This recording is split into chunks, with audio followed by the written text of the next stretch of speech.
Ukrainian President Volodymyr Zelenskyy has proposed a face-to-face meeting with Vladimir Putin in a rare open letter to the Russian leader. The development came as Russian air defenses came under attack from Ukrainian long-range drones. In his open letter, Zelenskyy wrote that Ukraine is seeking to end the war with a face-to-face engagement between him and Putin. He proposed to set a clear date for one such meeting and assured that there would be complete ceasefire during the negotiations. Zelenskyy published the letter a day after Ukrainian drones hit St. Petersburg, as Putin's home city hosted a major international economic forum this week. Which begs the question, are both sides ready to end the war or not? The Ukrainian leader has repeatedly called for a meeting with the Russian president, saying only face-to-face talks will lead an agreement on territory. Kremlin spokesperson Dmitry Peskov said that Russian president is aware of Zelensky's letter. Speaking to the reporters in St. Petersburg, Peskov said that Putin would be briefed about the letter after the end of Uzbek president's visit. According to Russian media, Peskov said that Volodymyr Zelenskyy is welcome to meet his Russian counterpart in Moscow at any time. While US President Donald Trump has expressed optimism about the letter by Zelenskyy, Trump said that he's glad that both leaders were talking about the meeting. Well, I don't know. I'm glad that they're maybe talking about meeting. I think we had a lot to do with it. I know exactly what you're doing. But I think it would be great if they met. They should get it done.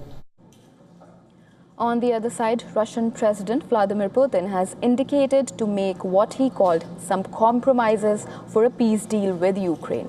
Speaking on the sidelines of Russia's annual economic forum, Putin said that Russia would defeat Ukraine on the battlefield if necessary, but added that he is ready to end the war via diplomacy and would honor the terms he had agreed with US President Trump when both met in Alaska.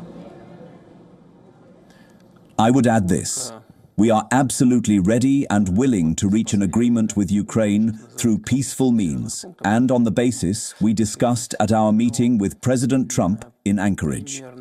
At that meeting, Russia was asked to consider certain compromises, and Russia is willing to accept the compromises we discussed in Anchorage. But the Ukrainian side must also agree to these compromises, and then the conflict will quickly come to its natural conclusion. Putin noted that US has switched its attention away from trying to end the Ukraine conflict since it launched its own war against Iran. Right now, the issue of resolving another crisis, the one involving Iran, is extremely pressing. And, naturally, we can all see and understand that the US administration is being forced to shift its attention and deal with this issue above all others. Amidst these statements, both sides have raised their stakes when it comes to the war. Ukraine said it will make the Swedish Gripen fighter jet as a backbone of its air force to confront Russia. Zelenskyy had repeatedly requested advanced F-35 Lightning warplanes to counter the Russian air force. But US have not provided F-35s. At the same time, Putin claimed that Russia had not yet used its Oreshnik hypersonic missile against Ukraine in real combat conditions, but had only tried it out to observe the results. Both Zelenskyy and Putin have signaled openness to ending the war, but their positions differ significantly on the process, preconditions, timing, and substance.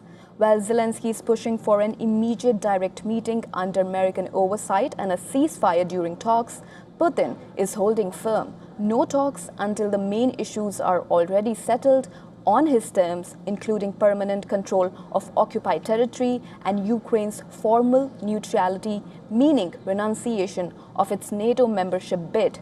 The gap between the two positions remains wide.